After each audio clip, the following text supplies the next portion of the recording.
So, you've checked off Agile from your to-do list and think that you're ready to tackle AI next. But are you truly Agile? Or are you just performing Agile theater? Let's expose the truth behind fake Agile, the practices that look Agile on the surface, yet they deliver to deliver real value that will ultimately derail your AI adoption. In this live stream, I'll show you how to spot fake Agile, why it's so dangerous, and most importantly, how to fix it before it's too late. So let's start by figuring out what do we mean by real agile, fake agile? What do these terms refer to? When we're talking about true agility, what agile can deliver, it's about adaptability, flexibility. I mean, the whole word says it, right? Agile, flexible, makes sense, hopefully. There's a lot of feedback. We're constantly communicating. There's a lot of communication, a lot of information going back and forth. And we are delivering value. And we're not just delivering value once in a while, we're delivering value constantly, quickly to customers. If any of these characteristics aren't present despite doing Agile, well, then that's the problem. You're doing Agile. You're not being Agile. That's the key difference. Just doing practices doesn't make us agile. We need to also behave in a way that is consistent with agility, with flexibility. So when we look at what fake agile is, there's a lot of rigidity, process heaviness, and an obsession with frameworks. The framework says you have to do it by this formula. It's all of that. That's not flexible. Flexibility. I always find it very amusing and funny now that people are so rigid in their approach to Agile, and yet they say that that is agility. There's no flexibility. No. These things do not lead to business agility. They're not going to make us more nimble. So what's happened here is that companies implemented agile mechanics, but they missed the mindset. So this has to do with the way that agile was acquired by companies. Companies literally did an agile acquisition, not an agile adoption. There's a difference.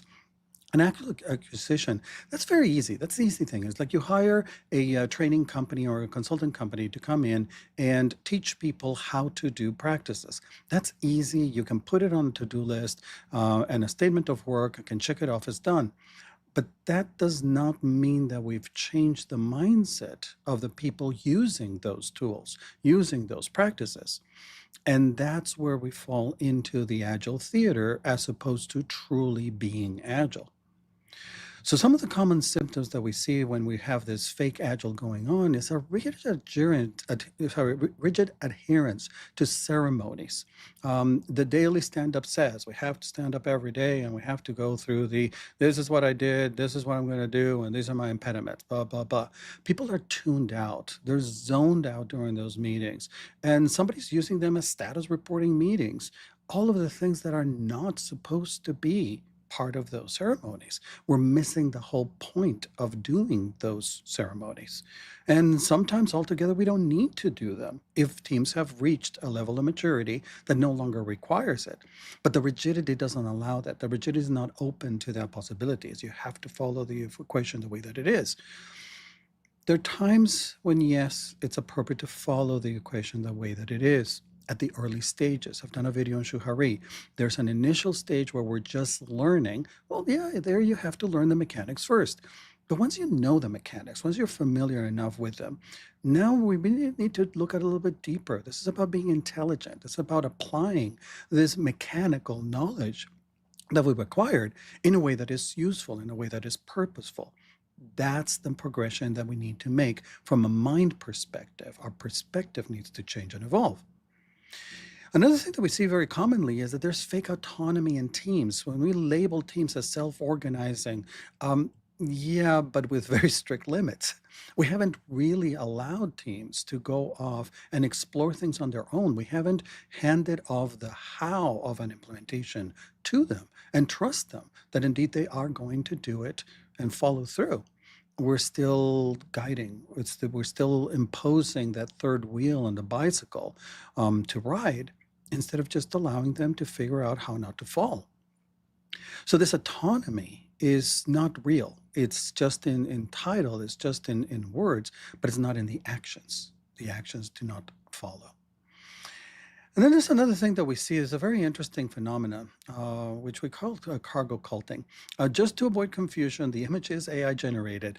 Real images from the time, this is the 19th century when this happened, are actually not that different. And in fact, the kind of airplanes that the Melanesians were building were actually much bigger.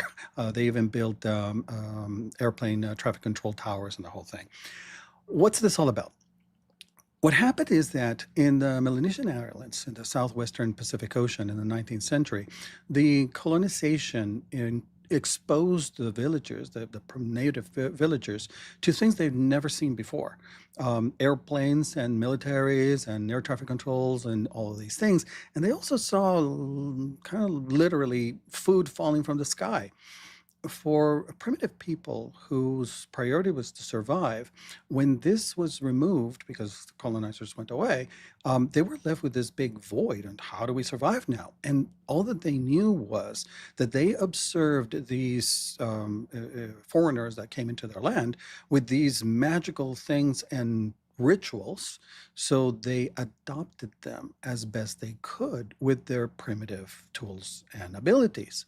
So this is mimicking what we see, but without any understanding whatsoever what it is that we're doing. That's Agile theater.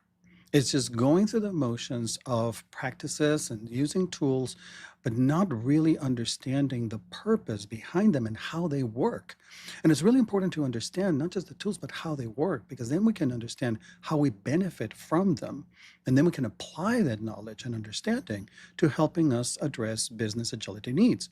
We can then, once we understand, we can align the business needs to this toolkit that we have enhanced. This is about enriching our capabilities and our ability to work more effectively, more efficiently in order to meet growing market demands and business demands. So this is very dangerous when we fall into the agile theater, this cargo culting perspective. At first, we see that it creates a frustrated and disengaged teams because we're just forcing them to do the mechanics and they're not seeing any benefit. I had a great experience with this. It was very eye-opening. As part of RTO, of course, one advantage of being in the same location is that I was just happened to be in the right place at the right time. And I was sitting next to some engineers that were talking very candidly about what this Agile thing was doing to them. And their observation was that before the Agile thing happened to them, and that's how they felt, this thing happened to me, it wasn't something pleasant, they were commenting how they were able to just simply go ahead and get stuff done. It was much faster, it was much more agile. And now, because of the Agile thing, they had to go through all of these steps and creating user stories, and it took them longer to create the user stories than to do the work. There's a fundamental misalignment between the type of work that they were doing, which was highly operational support type of work, and what Agile is good for.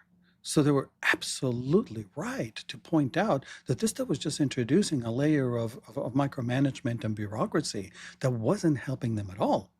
Project management was delighted because they got really fine-grained detail of everything that everybody was doing at every single minute. Well, yeah, that's the project management perspective, which completely falls out of alignment with the type of work that Agile is good for, which is highly complex, variable, uncertain work. The work that these engineers was doing was not well suited for Agile. Or actually, I should say that there were different approaches within Agile which would have been better for them. Specifically, that team was probably better off with Kanban. But regardless of practices and approaches and anything, the point is that there was a misalignment because of lack of understanding of the frameworks that they were following.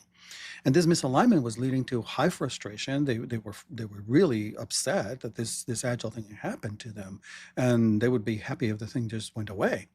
So employees lose faith on Agile because they are not experiencing the benefits. And frankly, they're right. They're absolutely correct. If you're not seeing the benefit, if they're not experiencing the benefit, if they're worse yet, they're experiencing a detriment by implementing it, yeah, that's a huge red flag signal that we need to correct course. Something's off. And what's off is that we're doing Agile theater, fake Agile. And this leads to wasted money and failed transformations. I've watched companies make incredible fortunes of investments in all of these practices and have very little to show for it. Is it the fault of the practices? No. Without the practices, we can't be agile. Let's be clear about that. The practices are necessary because the old tools that businesses had cannot keep up with the accelerated pace of today's marketplace. So the practices are necessary. That's not a question. However, if we don't change the mindset that's using the practices, that's when the practices become ineffective because we don't know how to apply them. We're mimicking, just like the cargo cult, we're mimicking the mechanics, but we're not really applying the benefit of the tools and practices to help us address real business needs. So we just go through the motions, but we don't get a benefit. That's terrible. That's a waste. It's an absolute waste of investment. So companies think that they're agile, but they're just going through the motions. They can check off. This is another challenge. Is like there are these tools and these systems that check and certify teams' agility. All that they're doing is going through a checklist of, are you doing this practice? Yes, yes, yes, yes.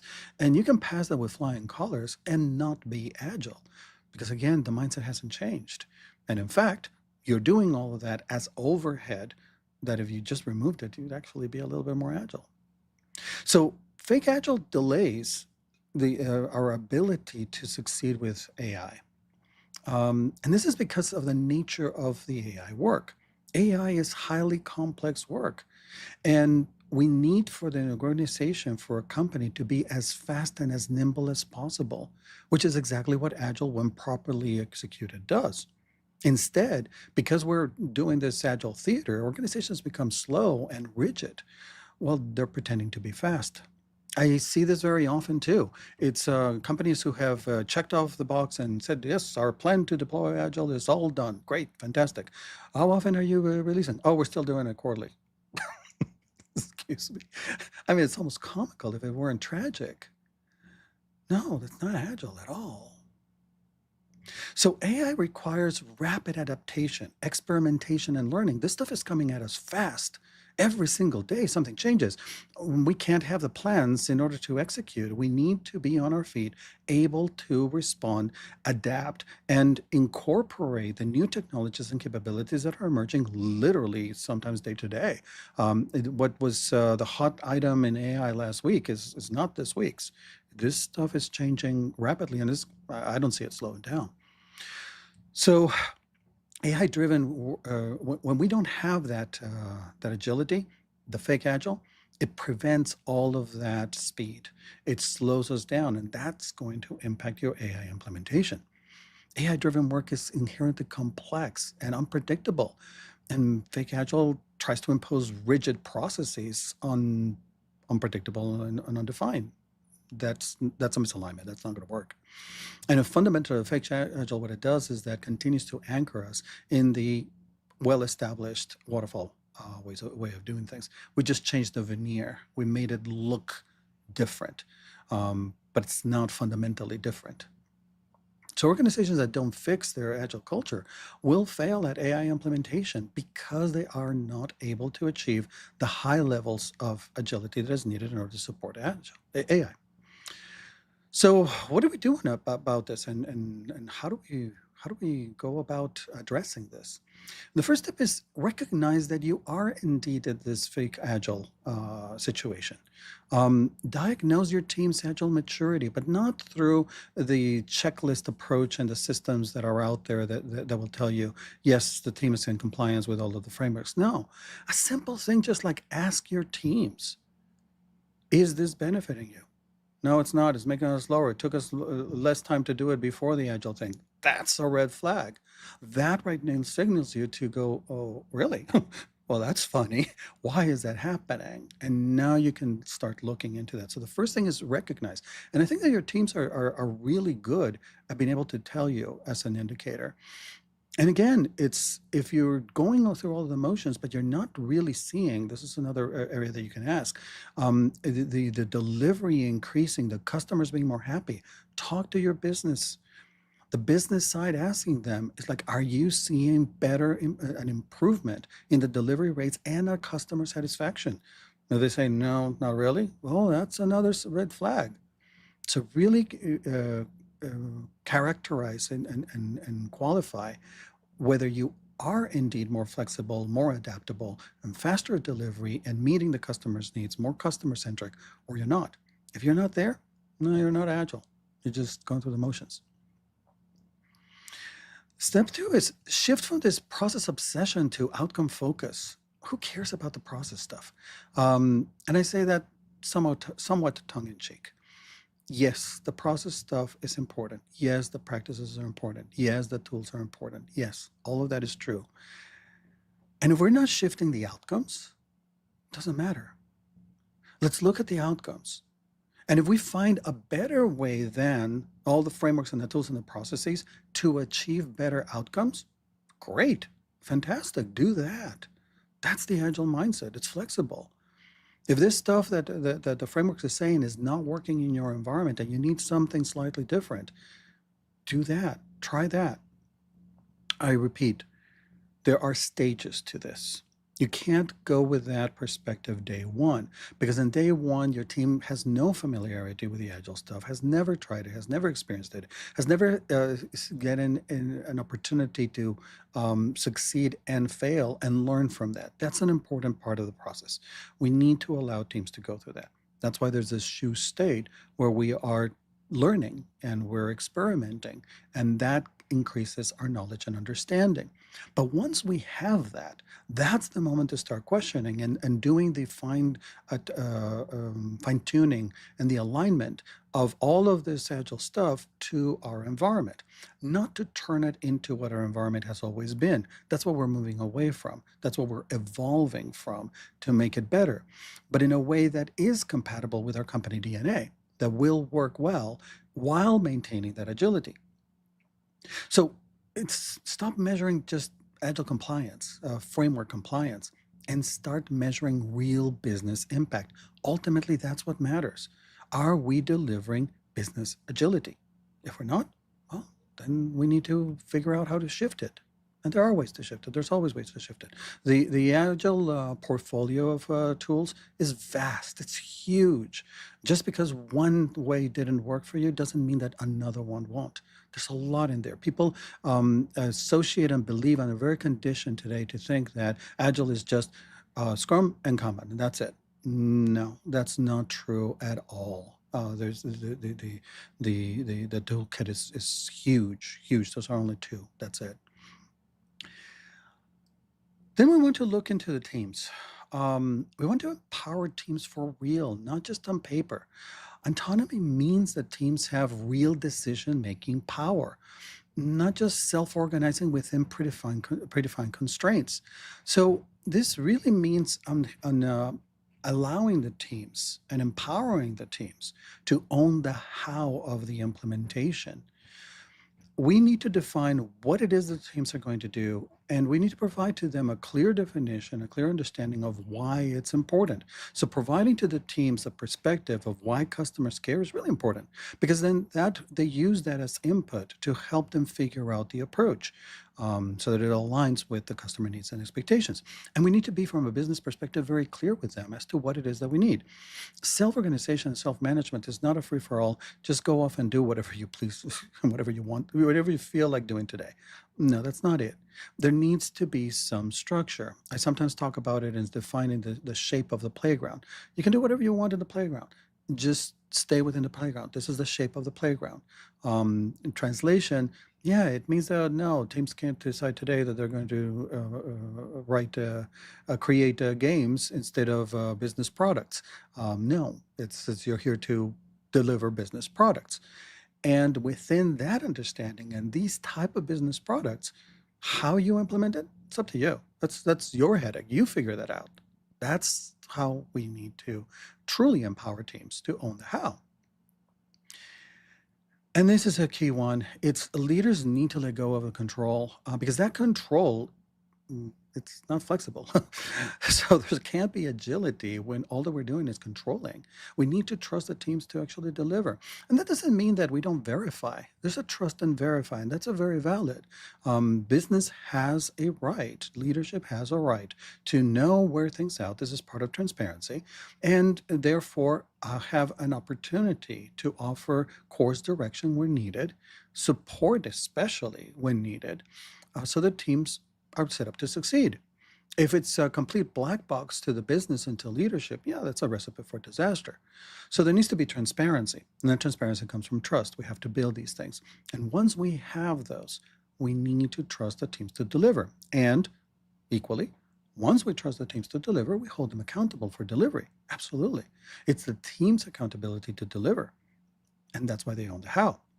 When we remove the team's authority and decision making over the how, we're undermining team accountability. Because at the end of the day, they will turn to us and say, well, it failed because it wasn't my plan. I wouldn't have done it that way. I've heard that story so many times. When something goes wrong, you go to the team and you ask them and go like, yeah, I knew that was going to fail. I would have never done it that way. Okay. This again is another sign. Talk to the team, find out from the team. If the team's not feeling empowered, this is a big problem. And it comes from fundamentally the habituation from leadership of always controlling what's happening. And it's not hopefully in majority of cases, it's not a control just for sake of control.